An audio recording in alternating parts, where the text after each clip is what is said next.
Hello students, welcome back to KRS class 11, subject account chapter 1. So basic accounting terminologies. Next one is accounting year. See accounting year, अभी suppose कोई भी business है, अगर हम लोग भी सोचते हैं चलो कुछ बिजनेस स्टार्ट करना है, तो हम लोग क्या चाहेंगे कि बिजनेस अगर हमने स्टार्ट किया है तो वो बिजनेस फिजिबल है या नहीं है, प्रॉफिटेबल है या नहीं है, करते जा रहे हैं बिजनेस, पर एट द एंड आप कैलकुलेट करना चाहोगे कि हाँ इस बिजनेस में मुझे प्रॉफिट हो रहा है क्या, तो ही मैं कंटिन्यू करूंगा या उसमें कुछ चेंज लाऊंगा मेरे बिजनेस करने के तरीके में। तो अभी आप चाहोगे कि हाँ प्रॉफिट लॉस कैलकुलेट करना है। कोई भी बिजनेसमैन क्या चाहेगा, प्रॉफिट लॉस कैलकुलेट करना है। तो वो कब कैलकुलेट करना है, क्या एवरी मंथ करना है, 2 मंथ में करना है, 6 मंथ में करना है। तो अकाउंटिंग ईयर यानी क्या रहता है, एक पीरियड रहता है जहां पे बुक्स ऑफ अकाउंट क्लोज किए जाते हैं, फाइनेंशियल स्टेटमेंट बनाया जाता है। At the end of that accounting year financial statement बनाया जाता है to find out the financial position of the business, कि हाँ बिजनेस की फाइनेंशियल पोजीशन क्या है। सो ऐसे यानी सपोज आप जैसे आप पढ़ाई कर रहे हो, तो अभी आप अभी 11th क्लास में हो।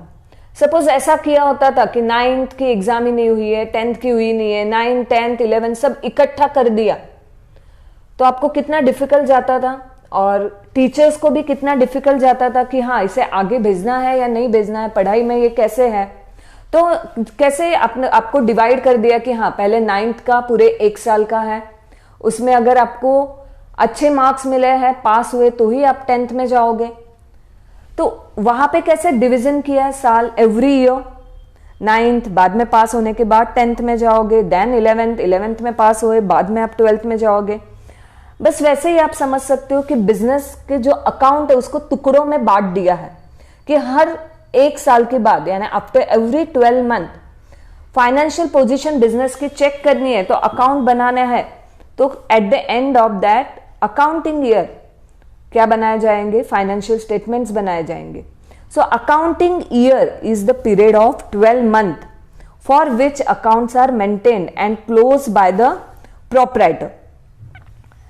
ओके, तो अर्लियर पहले कैसा था, earlier accounting year was calendar year और फाइनेंशियल ईयर और any other year as per the tradition. Calendar year था जैसे 1 जनवरी को ओपन हो रहा है और 31 दिसंबर को क्लोज हो रहा है, तो ये अकाउंटिंग ईयर था। But now for income tax purpose and accounting year starts on 1 April and ends on 31 मार्च। अभी अकाउंटिंग ईयर क्या है, 1 अप्रैल टू 31 मार्च। उसे FY फाइनेंशियल ईयर भी बोलते हैं, इन विच you earn income financial year 1 April to 31st March. At the end of the accounting year, a proprietor has to prepare financial statements. They have to prepare trading account, profit and loss account and balance sheet to find out the financial position of the business. Now again students, accounting year may differ depending upon the business. Business के हिसाब से भी accounting year change हो सकता है। जैसे suppose school है तो स्कूल का अकाउंटिंग ईयर मे बी 1 जुलाई टू 30 जून हो सकता है। But for income tax purpose businessman कौन सा अकाउंटिंग ईयर फॉलो करते हैं, 1 अप्रैल to 31 March.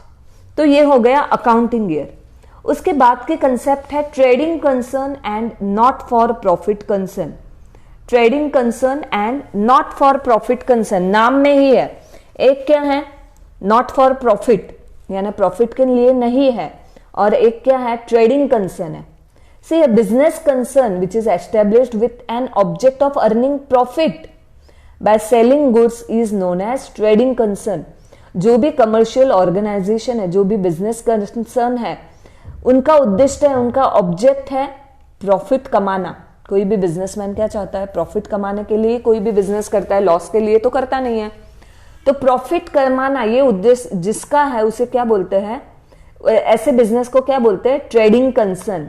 It is also called as commercial organisation और प्रॉफिट मेकिंग ऑर्गेनाइजेशन। जैसे हम किसी इंसान को भी बोलते हैं ये बहुत ही कमर्शियल है, कुछ भी चीज आगे का फायदा सोच के ही करता है, बहुत ही कमर्शियल है, इमोशनल नहीं है। तो ट्रेडिंग कंसर्न का दूसरा नाम क्या है, कमर्शियल ऑर्गेनाइजेशन। दूसरा, ऐसे भी ऑर्गेनाइजेशन रहते हैं उनका मेन एम प्रॉफिट कमाना नहीं है पर सोसाइटी को सर्विस देना है. An organisation may be formed for promoting a useful object like to promote art.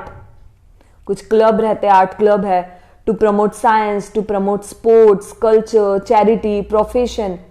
तो उसे क्या बोलेंगे? Not for profit concern. For example school रहते हैं, चैरिटेबल हॉस्पिटल रहते हैं, स्पोर्ट्स क्लब रहते हैं, तो उसे क्या बोलेंगे? Not for profit concern. तो यहाँ पे ये डिवीजन आपको क्यों जानना है? तो अकाउंट जो बनाते हैं, फाइनेंशियल स्टेटमेंट्स जो बनाते हैं, तो ट्रेडिंग कंसर्न के लिए अलग रहता है financial statement and not for profit concern के अलग रहते हैं.